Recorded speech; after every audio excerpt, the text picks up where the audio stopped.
back. Once again, Meredith Whitney is against the street, and again, the street has turned against her.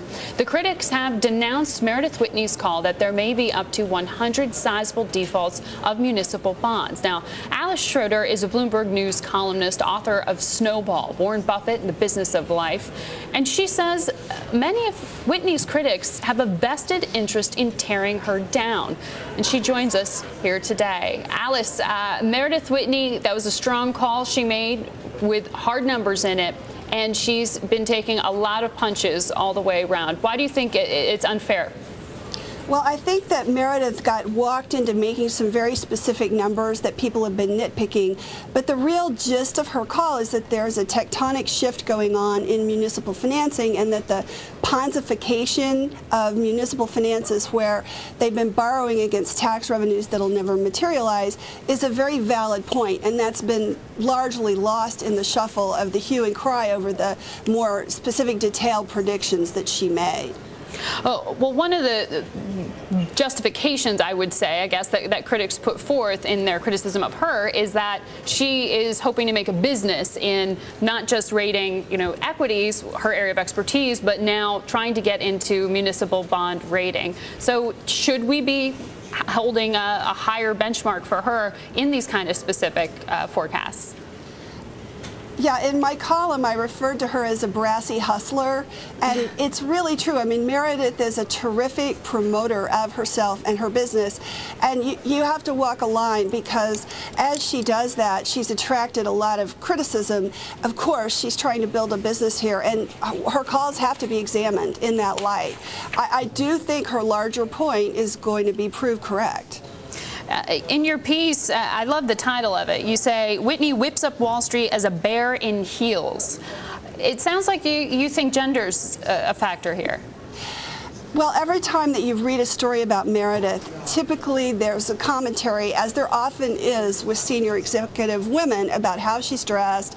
They bring her husband into the article. He's a professional wrestler.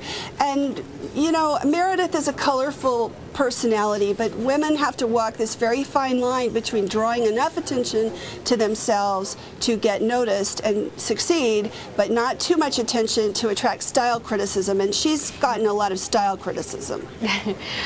She has, and I was reading a piece that Reuters had, and then it got picked up by the blogs last week, where they were also talking about Alex Lebenthal, whose family is very well known, makes a business in selling municipal bonds.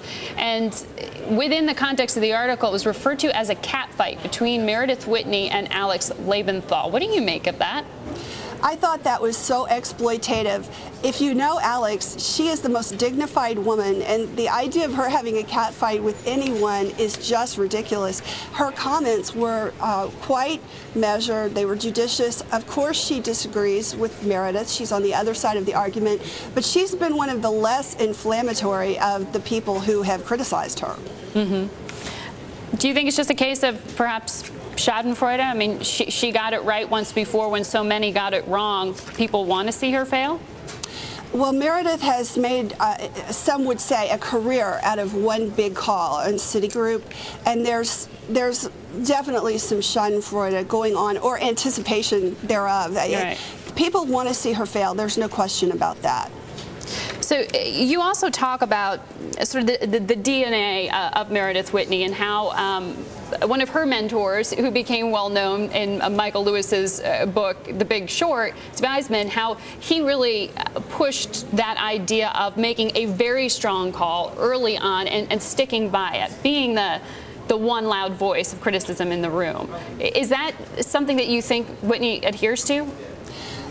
I think she definitely adheres to it. She worked at Oppenheimer. I used to work there. It's a smaller brokerage firm, and to get clients to pay attention to your opinions, you had to shout pretty loud, be very colorful, and take extreme positions. And she learned that template from Steve Eisman, and it served her well. That's a fair point. Alice, it was an interesting read. The column's out now. Thanks for coming on to talk about your viewpoints.